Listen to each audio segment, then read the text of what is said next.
Renting a room in a house is the most difficult thing because we don't know who you're going to be living with, and how is your safety going to be impacted living with someone you don't know.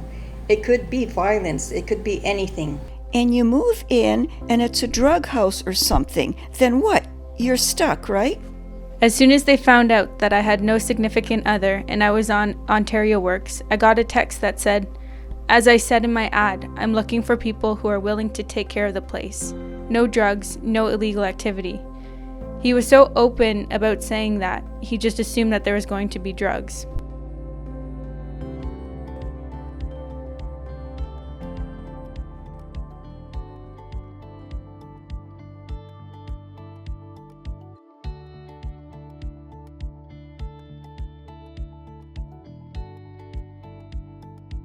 We need to look at social assistance rates. We need to understand the number of affordable housing units that are disappearing because of the financialization of housing. Those are just key. We can't build our way out of this issue. Yes, we do need for more rental units, but we also need to make sure we're preserving what is there now.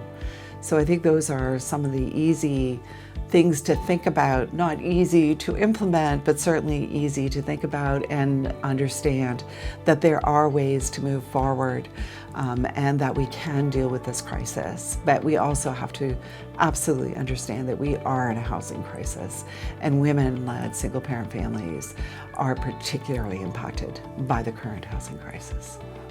The reason why we looked at this research project is because we knew that women were experiencing homelessness different than their male counterparts, but it's not always understood.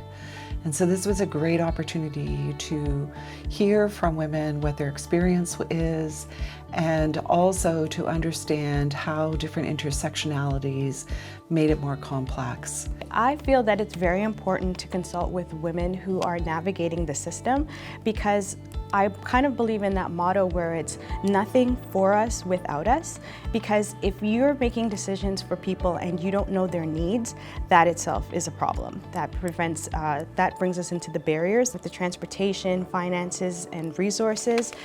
The other problem with that is that you just could be building something that is completely not needed. You might be building a house for somebody who has a disability and is blind, and it's not an accessible unit. For myself, challenges that have presented for accessing affordable housing have been transportation.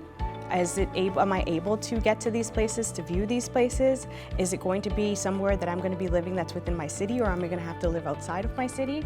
Another thing that came to mind was definitely finances. Finances, can I afford what's being offered out there in the housing market?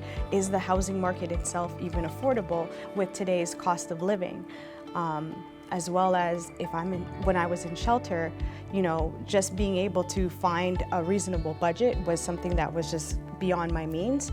If I was on ODSP or Ontario Works, would I be discriminated for the fact that I was in low income brackets? I also found that resources were an issue. When I was living in shelter, the resources were not there to even have access to a computer at the time that I was there to be able to search for these houses. And even if you do search for these houses online, that itself presents a problem, because you're not able to see most of the time where you're going to be going, especially with COVID nowadays. Everybody wants you to interview over the phone. They request money up front. Your money could easily be lost if it's a scam. So there's a lot of barriers to take into play when you're looking for affordable housing.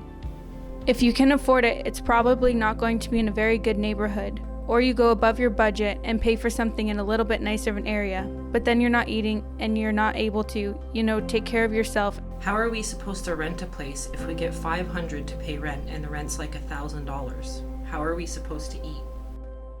I am hoping that through this project, it will give us the leverage to talk to policymakers, to people who are engaged in developing systems, to help further understand that we need to attach a gender lens to the work that we're doing, that we need to understand that women's experiences are different, particularly women with families, and that we need to, we will be able to use this information as an opportunity to tell that story. Policymakers definitely need to look into to what is considered affordable housing, because the best thing that I would say is to include people who you are serving.